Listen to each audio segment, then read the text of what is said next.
Hello everyone, আসসালামু আলাইকুম। এটি হচ্ছে বালুশাহী মিষ্টি।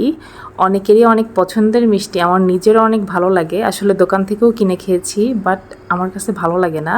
আমি যেভাবে তৈরি করি এটাই আমার কাছে অনেক বেশি ভালো লাগে, আর সবাই আমার হাতের এই মিষ্টিটা অনেক পছন্দ করে। তো ইনস্ট্যান্ট বাসায় যে উপকরণ ছিল সেটা দিয়েই তৈরি করেছিলাম। তো চলুন দেখে নেওয়া যাক। এখানে আমি নিয়েছি 2 কাপ আটা এবং হাফ চামচ বেকিং পাউডার এবং 5 টেবিল চামচ ঘি।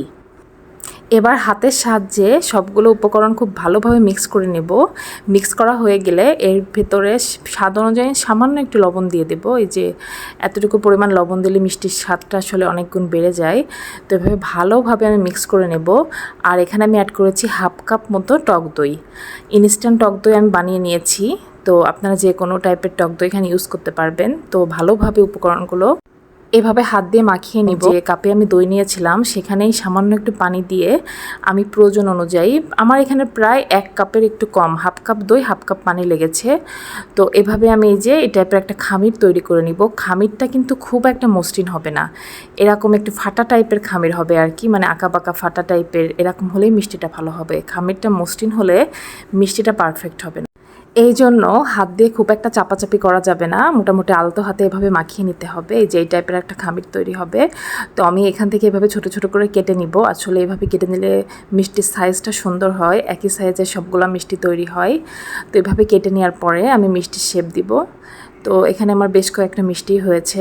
তো এই যে এভাবে করে আমি জাস্ট হাত দিয়ে এটা মানে বানাতে খুবই কম সময় লাগে। এইভাবে জাস্ট আকার মানে সে মিষ্টির শেপটা দিয়ে মাঝখান দিয়ে একটু এভাবে ফোঁটা করে দিব। তাহলে আসলে আমি যখন এটা শিরায় দিব শিরাটা খুব সুন্দরভাবে ঢুকবে।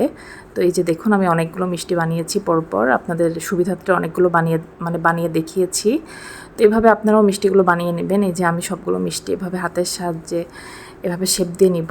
এই যে খুবই ইজি। এই যে এভাবে করে এই যে আমি সবগুলো মিষ্টি বানিয়ে নিয়েছি। এই যে দেখুন অনেকগুলো মিষ্টি আমার এখানে বানানো হয়ে গিয়েছে। তো এবার একটি ফ্রাই প্যানে আমি এখানে প্রায় 1.5 কাপ মতো চিনি দিয়েছি। 1.5 কাপ চিনি এবং 1.5 কাপ পানি, মানে যে পরিমাণ চিনি সেই পরিমাণেই পানি দিতে হবে। আর দিয়েছি 2টা এলাচ আর সামান্য একটু জয়ত্রী।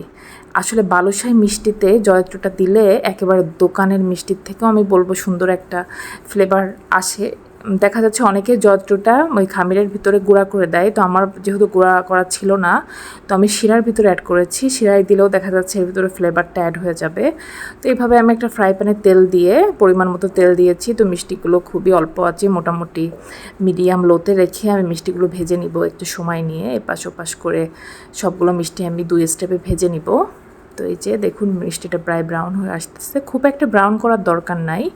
মোটামুটি দেখা যাচ্ছে যে মানে কালারটা যে যার পছন্দ অনুযায়ী রাখতে পারেন। তো আমি মোটামুটি ব্রাউন করেছি। অনেকে আছে যে আর একটু বেশি ব্রাউন করে, বা অনেকে আছে এর থেকে হালকা ব্রাউন করে। তো আমার কাছে এটাই পারফেক্ট লাগে। তো আমি সেভাবেই সবগুলো মিষ্টি ভেজে নিয়েছি।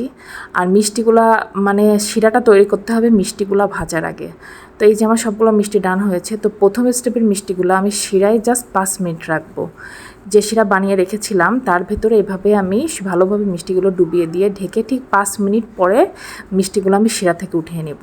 কারণ মিষ্টিগুলো যদি আমি এর বেশি সময় রাখি তাহলে অনেক বেশি নরম হয়ে যাবে, তখন খেতে ভালো লাগবে না। আর এই মিষ্টির বিশেষত্ব হচ্ছে মিষ্টিটা বাইরে থেকে ক্রিস্পি আর ভেতর থেকে সফট থাকে, তাহলেই খেতে ভালো লাগে। তো আমি সবগুলো মিষ্টি শিরায় দিয়ে এভাবে উঠিয়ে নিয়েছি। তো এই যে দেখুন এইভাবেও মিষ্টিটা খাওয়া যায়।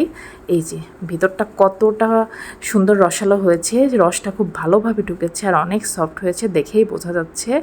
তো আমি এইভাবে আপনারা মানে চাইলে রাখতে পারেন। তো আমি এখানে একটু মাওয়া নিয়েছিলাম, জাস্ট গুঁড়া দুধের ভেতরে সামান্য ঘি দিয়ে আমি ইনস্ট্যান্ট মাওয়া তৈরি করে নিয়েছি। তো আপনারা যদি চান আমি এই রেসিপিটা দিয়ে দিব।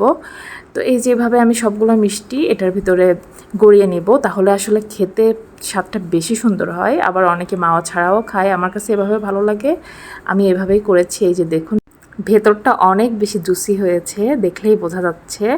আর আমার আজকের ভিডিওটি কেমন হয়েছে অবশ্যই আপনাদের মতামত কমেন্টসে জানাবেন। সবাই অনেক বেশি ভালো থাকবেন। আল্লাহ হাফেজ।